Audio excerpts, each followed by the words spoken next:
If trouble comes in threes, then what'll be the next global market to melt down after the US and Europe? Some are looking nervously at China. China has been nothing short of a financial miracle. In just 30 years, this state-controlled economy became the world's second largest, deftly managed by government policies and decrees. One sector the authorities concentrated on was real estate and construction. But that may have created the largest housing bubble in human history. If you go to China, it's easy to see why there's all the talk of a bubble. We discovered that the most populated nation on earth is building houses, districts, and cities with no one in them. The story will continue in a moment.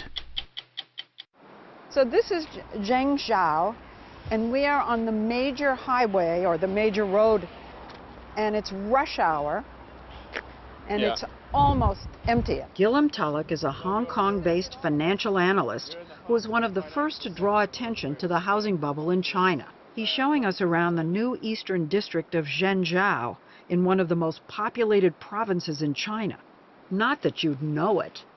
We found what they call a ghost city of new towers with no residents, desolate condos, and vacant subdivisions, uninhabited for miles and miles and miles and miles of empty apartments. Why are they empty? I've heard that they have actually been sold. They've all been sold. They've all been all sold. been sold. Absolutely. They're owned. Owned by people in China's emerging middle class who now have enough money to invest, but few ways to do it. They're not allowed to invest abroad. Banks offer paltry returns, and the stock market is a roller coaster. But 15 years ago, the government changed its policy and allowed people to buy their own homes, and the floodgates opened. So what they do is they invest in property because property prices have always gone up by more than inflation. And they believe it'll always go up. Yeah, just like they believed in the US. Actually, property values have doubled, tripled, and more. So people in the middle class have sunk every last penny into buying 5, even 10 apartments, fueling a building bonanza unprecedented in human history. No nation has ever built so much, so fast. How important is real estate to the Chinese economy? Is it central? Yes, it's the main driver of growth and has been for the last few years. Some estimates have it as high as 20 or 30% of the whole economy. But they're not just building housing. They're building cities. Yes, that's right. Giant cities being built with people not coming to live here. Yes, I think they're building somewhere between 12 and 24 new cities every single year. Unlike our market-driven economy, in China, it's the government that has spent some $2 trillion to get these cities built as a way of keeping the economy growing. The assumption is if you build it, they'll come. But no one's coming. This is really completely, totally empty, and it goes up. Gilliam took us to this shopping mall that's been standing vacant for 3 years. Can I find this all over China? Yes, you can. They've simply built too much infrastructure too quickly. But I see KFC behind you. Yep. I see Starbucks over there. I see some other very recognizable American franchises coming in here. Yep. At least does that mean they have faith that this is going to ignite? No, these are all fake signs. This is to give potential buyers the impression of what it might look like if they moved in. They're not real. So KFC didn't buy this space or rent this space? No, they haven't. Starbucks? No. They just put the sign up? That's right. It's all make-believe, non-existent supply for non-existent demand. Look at that. Swarovski, Piaget. They're hoping for high-end, too. H&M, Zara.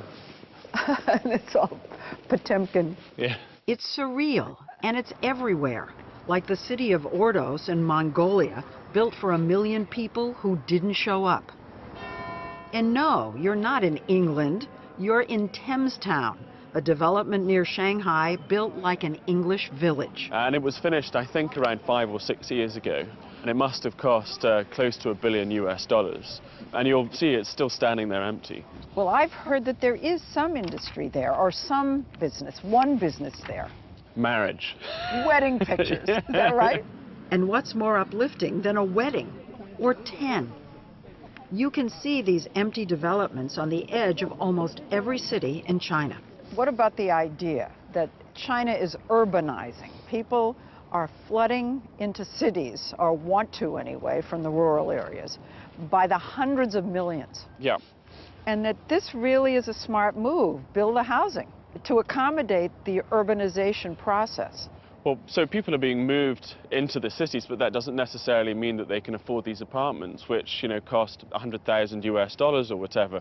I mean, these are poor people moving into the cities, so they're building the wrong sort of apartments. And what's worse, to build all these massive cities, they've had to tear down what was there before, clearing rice fields and displacing, by some counts, tens of millions of villagers. On the edge of Zhangzhou, Gilliam and I came upon a strange sight. I'm just watching what they're doing. Do you have any idea? I think they're trying to recycle the bricks. These villagers are salvaging what's left of their homes, bulldozed to make room for more empty condos, already encroaching in the distance. There are all these empty apartments over here. Can they conceivably move into those upscale places? Most people in China live on about or less than $2 a day, and these apartments probably cost upwards of $50,000 or $60,000, so it's very unlikely. What will happen to them, do you think? They'll be forced to relocate somewhere. I have no idea where they'll go. These are the immediate casualties of the building boom. And there's another problem. Analysts warn that all this building has created a bubble that could burst.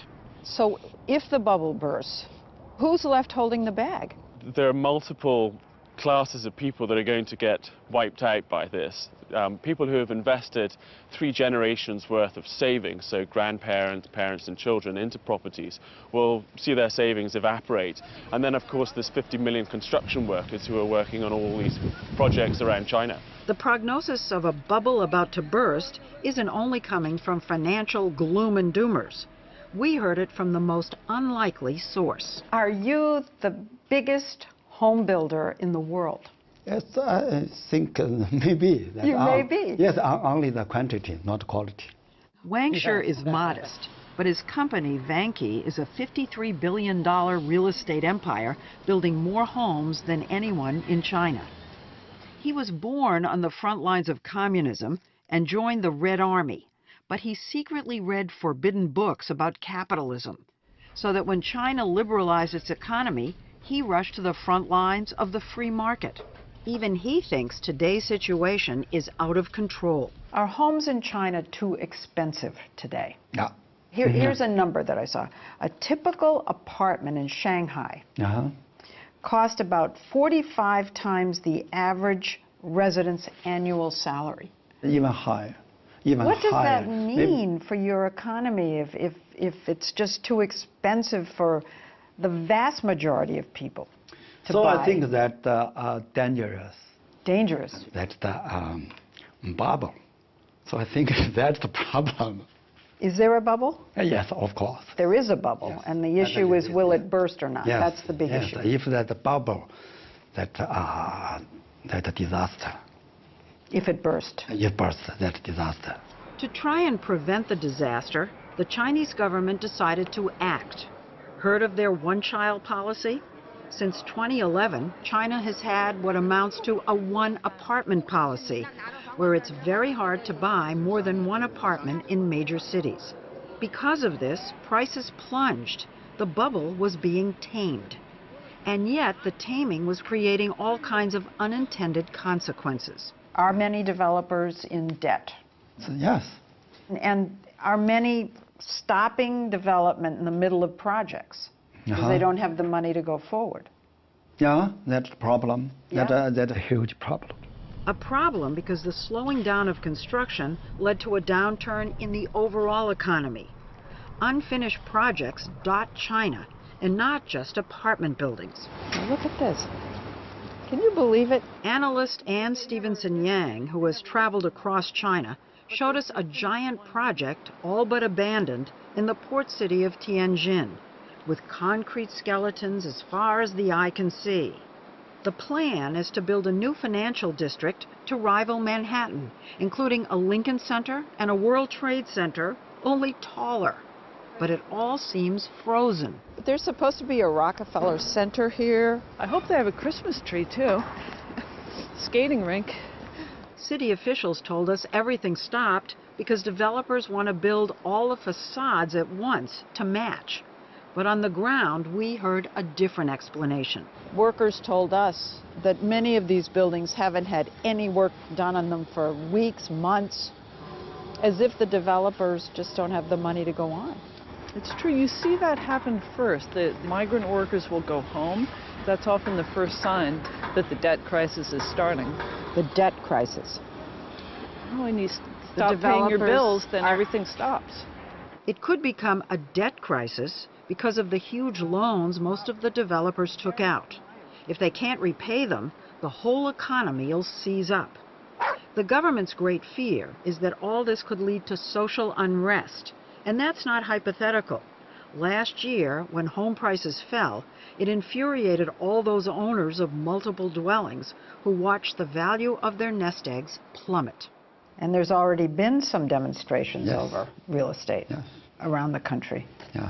Have you had demonstrations against your showrooms anywhere? Your company? Often. So often, Wang sure shudders to think what would happen if the bubble actually burst. If that bubble breaking, that maybe, who knows what will happen? Maybe that, maybe I answer, maybe next Arabic Spring. Arabic Maybe, Spring. yeah. You mean people coming out and demonstrating? Mm-hmm. A lot of economists say that it's too big for even this government to control. Uh-huh. I believe the top leaders have the enough smart to deal with that. You think you're praying they do. You're going like I that. hope. But that's uncertain. Meanwhile, people who can afford it are still buying as much real estate as they can. They're even finding ways around the one-apartment restriction in big cities. Can't buy in Beijing? Just cross the city line and the boom is in full swing. Flyers advertising new projects, potential buyers crowding buses to see new construction, and new owners line up to register their new apartments. Like us in our bubble, they just don't believe the good times will ever end.